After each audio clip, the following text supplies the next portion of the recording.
Hey guys, welcome back to Intuitive Angling, and really appreciate you guys coming by the channel today.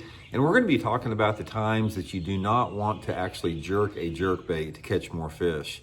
You know, we do a lot of stuff on jerkbaits here. You guys know that I help, a lot of you guys that have followed the channel, you know that I helped design the Megabass Vision 110 back in the late 1990s. And I've been fishing a jerkbait here in the Ozarks since the 1970s. This is sort of the birthplace of the jerkbait where I live here in the Ozarks. And I can tell you for sure, as somebody that has spent a lifetime fishing a jerkbait, it is the most complicated technique in bass fishing in terms of the variables surrounding it, and especially in terms of how to work a jerkbait. There's so much complexities to working a jerkbait that there's just different situations that require different approaches. But what I want to talk about today is when you should never jerk a jerkbait to catch more fish. So we're going to get into that in the episode here. Also, guys, I will put my Megabass Jerkbait link in my Tackle Warehouse description in this video here. Megabass is without a doubt the finest jerkbait anywhere in the world. The components, the attention to detail on these baits are second to none. So I'll have my Tackle Warehouse link in the description of the video here. Also, guys, real quick, if you guys would like to book an on-the-water private lesson with me to learn how to fish jerkbaits or any other technique, just shoot me a private message on my Facebook page, Intuitive Angling with Randy Blaukat, and we'll get that set up, so really appreciate that. Okay, I want to talk a little bit about this manipulation, when you should never jerk a jerkbait and when it's going to work the best. Now, one of the things that you're going to find out about jerkbait fishing is that a jerkbait is really the ultimate reaction lure in terms of, you know, a bass will study a jerkbait a lot of times, especially if you're fishing a little bit slower, and they get up close to it and they look at it, and based upon the action of that jerkbait, they either decide to commit to it or they don't. And one of the most profound jerkbait experiences I ever had was at Lake Champlain in Vermont during an FLW tournament. This tournament was the first tournament that I ever fished the Megabass Vision 110. I was basically the only one that even had one in that tournament. And I was leading the tournament going into the last day, fishing the jerkbait exclusively up there. And in the first 3 days of the tournament, when I was leading it, we had high winds. In other words, the winds were blowing 15, 20 miles an hour. So I was fishing this big flat, and it was so windy out there that even though the water was real clear, I couldn't really see under the surface that good because we had 1.5 and 2 foot waves coming in on where I was fishing. So even though the water visibility was like 10-foot clarity, I couldn't really see in the water that good. The last day of the tournament, it slicked off calm on this particular area.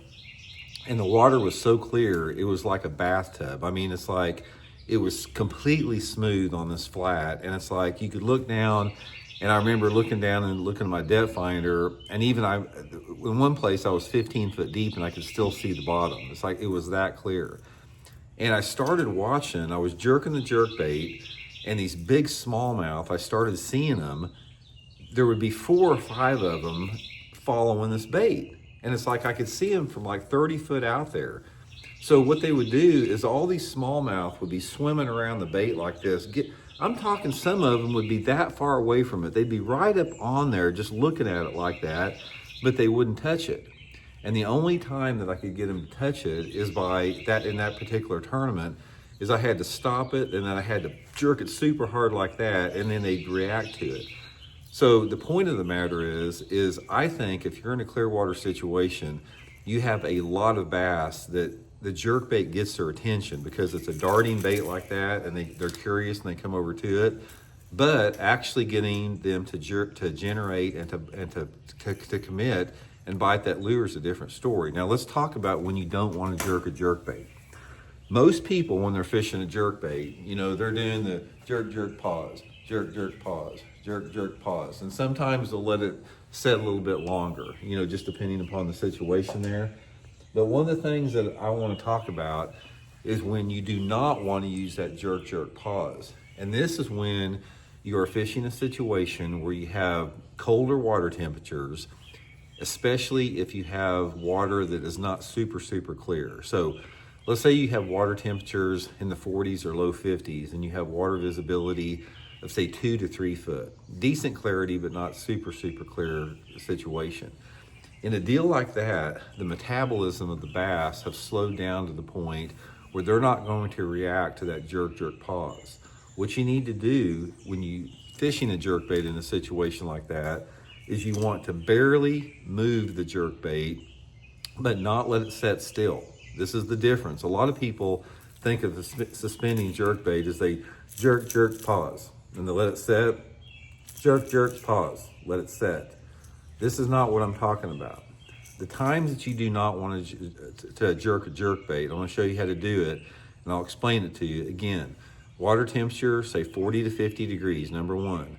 If you have water visibility, sort of in that 2 to 3.5 foot range, number two.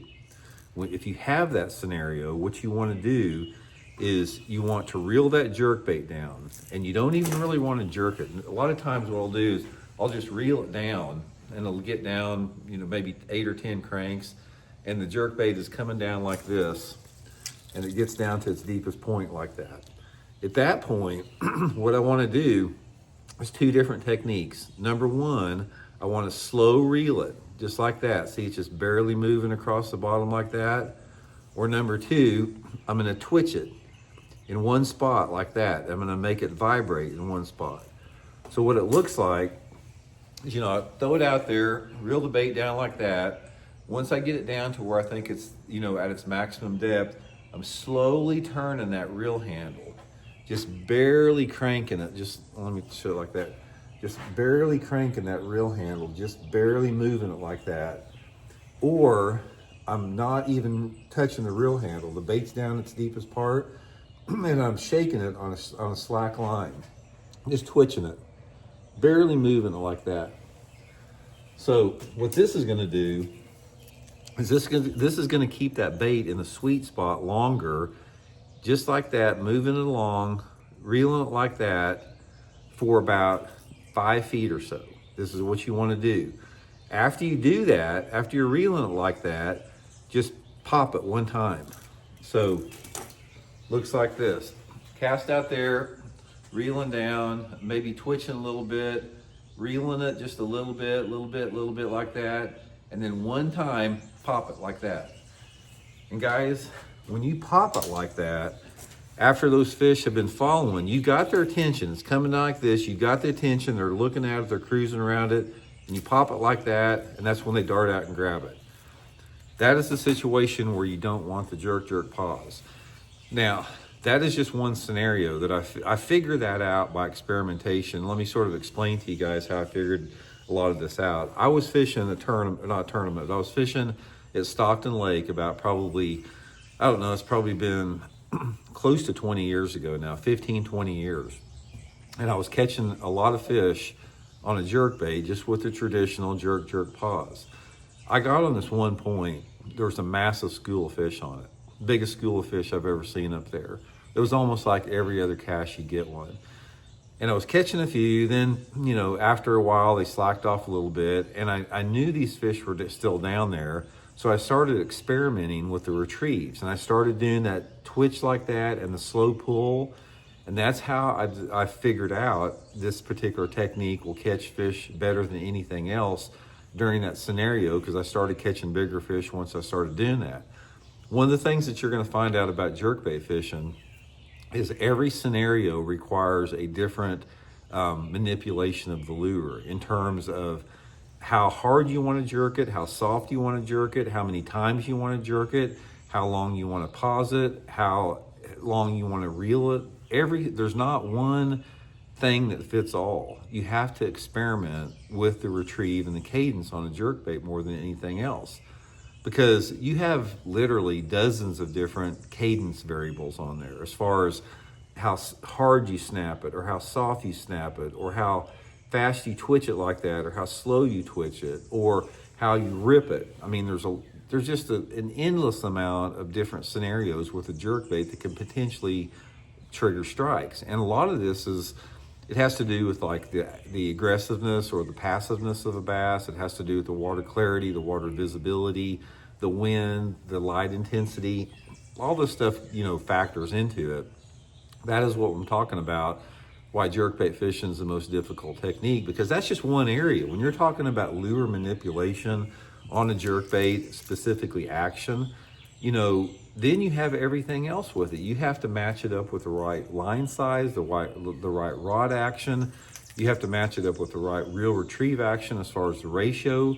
You have to get into the profile of the lure. You know, there's different sizes of jerkbaits. There's different colors of jerkbaits.